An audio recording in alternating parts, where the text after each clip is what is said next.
Bom, estamos aí na sexta semana, desculpe, na sexta quinzena do curso Revolução Digital Estudos Avançados. E eu estou aqui refugiado aqui num dos quartos aqui de casa por causa das obras, as obras dos vizinhos que estão perturbando aqui o pessoal que faz vídeo, o pessoal que trabalha em casa, está um caos isso aqui. Então, vocês estão ouvindo aí, né? Então, eu estou aqui com a pergunta do Rafael. Ele diz o seguinte: nessa era de revolução digital que vivemos, discutimos muito sobre a descentralização de poder de grandes empresas ou grupos controladores de mercado. No entanto, vemos grandes potenciais sendo criados como Facebook, Uber, Netflix, WhatsApp, entre outros, que acabam centralizando novamente. Do lado no mercado, essas empresas atendem muito melhor as necessidades dos seus clientes. Apenas uma observação. Depois aí vem a Bárbara. Rafael, acho que isso é um grande tema a ser discutido. Para mim é um paradoxo da época. Nem pouco, qual é a sua opinião? Carol, apoia a discussão do tema. Então, fiz a promessa, né? Então vamos gravar aqui, vamos falar sobre isso. Então, a primeira coisa que acontece é o seguinte: há um processo de reintermediação. Então, toda vez que eu falo, e de vez em quando você vai ver as pessoas falando em desintermediação. Não há uma desintermediação. O ser humano precisa de organizações. Quanto mais complexo for a sociedade, mais nós vamos ser intermediados, né? Então a gente vai ser intermediado por alguém. Então a gente sai de uma determinada intermediação e vai para um outro modelo de intermediação. Então, na verdade, existe, se você quiser falar, existe uma desintermediação da televisão, da TV Globo, e uma reintermediação para o YouTube. Existe uma desintermediação de um celular, do SMS para o celular, e uma reintermediação pelo WhatsApp. Então, sempre seremos reintermediados. Objetivamente, nós criamos um modelo, e aí vamos separar as duas coisas aí, moçada. Duas coisas que a gente precisa separar para a gente poder ver isso com mais clareza. Primeira coisa, que é a seguinte: o novo modelo de produção de conhecimento e de geração de valor é um modelo de plataformas digitais colaborativas. Ou, se vocês quiserem, plataformas digitais participativas. Então, quando a gente olha para o modelo da televisão, que tinha concessão, todos os filtros que a televisão tinha, etc. E a gente olha para esse modelo que eu estou fazendo aqui, que a gente está conversando, produção de vídeo à distância independente, aqui da minha casa, e eu botando isso na internet, direto. Então, existe a plataforma digital participativa, que eu gosto mais de participativa do que colaborativa, em que eu passo a poder colocar vídeos na internet. Eu passo a poder ter um blog, ou seja, eu ganho o direito de ter como se fosse um microjornal. Eu posso ter um canal de rádio, porque eu posso transmitir só som, né? Eu posso, então há uma abertura, uma possibilidade de você inclusive fazer hangouts, que na verdade seria uma mesa redonda, que hoje você pode fazer pela internet, tem gente fazendo mesa redonda de tudo, de astronomia, etc. Então esta reintermediação, ela é fato.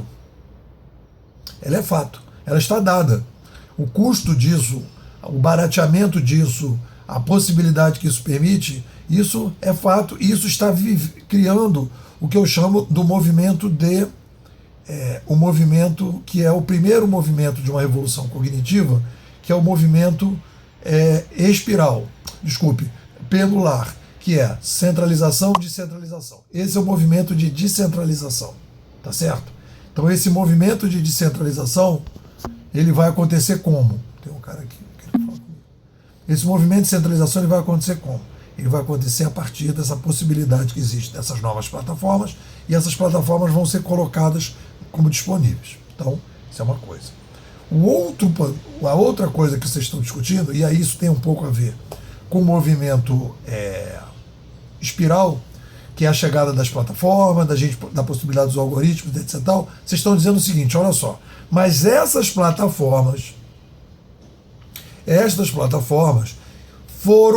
estão sendo controladas. O cara que é o administrador da plataforma, o cara que é hoje, o cara que está ganhando dinheiro dessa plataforma, o Facebook, o YouTube, o Google, o WhatsApp, o Netflix, o Uber, etc. Tal, papá, esse pessoal que está ganhando dinheiro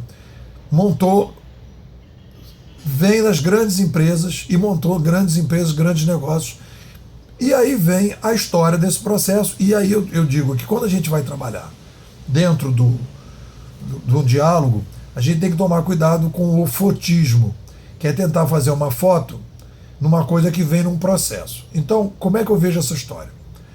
Dentro da minha visão, existe uma incompatibilidade do modelo que tem embaixo de descentralização com o modelo de cima de centralização.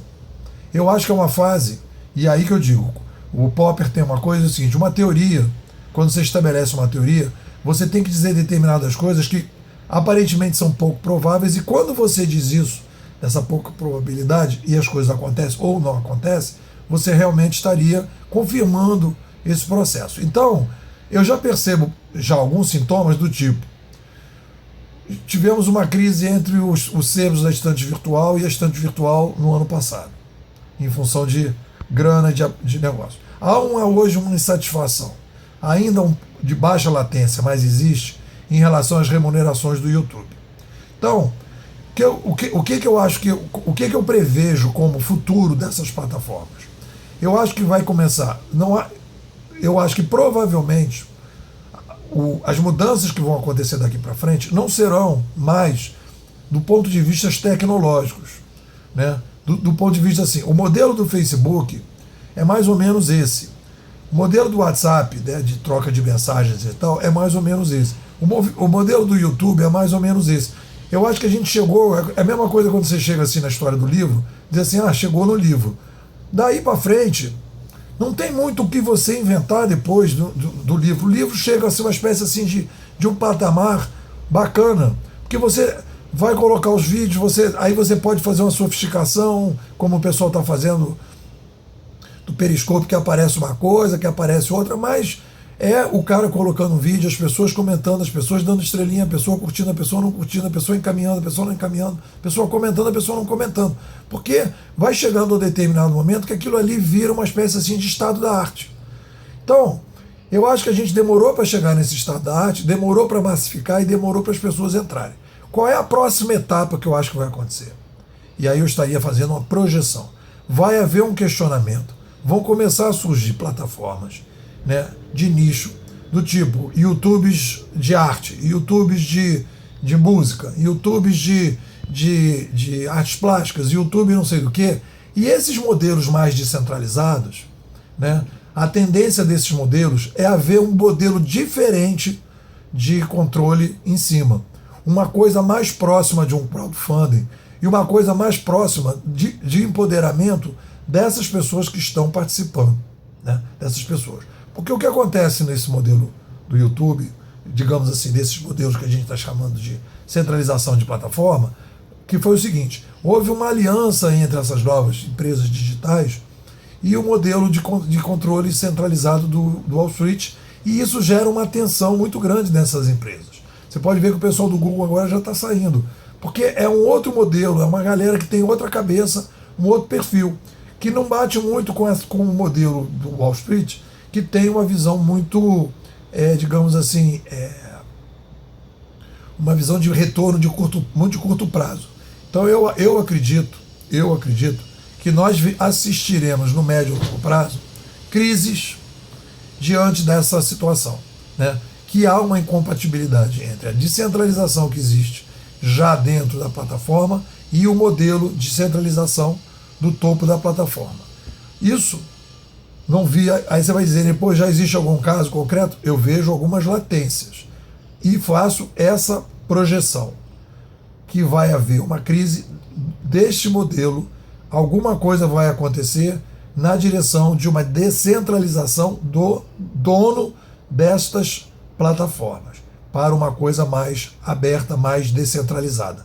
Talvez com um processo de descentralização financeira que a gente não começou, com o surgimento de bancos no modelo Uber, que não começou porque os bancos não deixam que isso aconteça, que ainda está muito fechado, mas vão começar a haver movimentos políticos na direção de um liberalismo 3.0 ou de um centralismo, que vão questionar uma série de coisas, e uma das coisas que as pessoas vão questionar é esse direito de algumas pessoas poderem ter bancos e as outras pessoas não poderem ter bancos.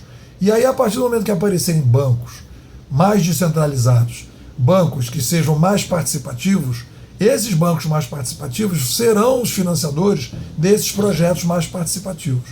Então a gente está ainda no início do processo e eu peço a vocês para pensar um pouco nessa coisa do fotismo. Não tirar uma foto precipitada de uma coisa que é um processo, que a gente está apenas começando. Eu vou lembrar a vocês uma coisa importante, que é o seguinte: a internet, essa parte toda participativa, de algoritmos e tal, ela começa em 2004 com a banda larga. Até então a gente estava conectando via modem, pagando linha telefônica. Então de 2004 para cá, se a gente analisar, nós temos 9 anos de internet, digamos, participativa. Que aí o nosso amigo lá, o Tim O'Reilly, chamou de Web 2.0. Então essa Web 2.0 mais participativa, ela não tem 10 anos ainda.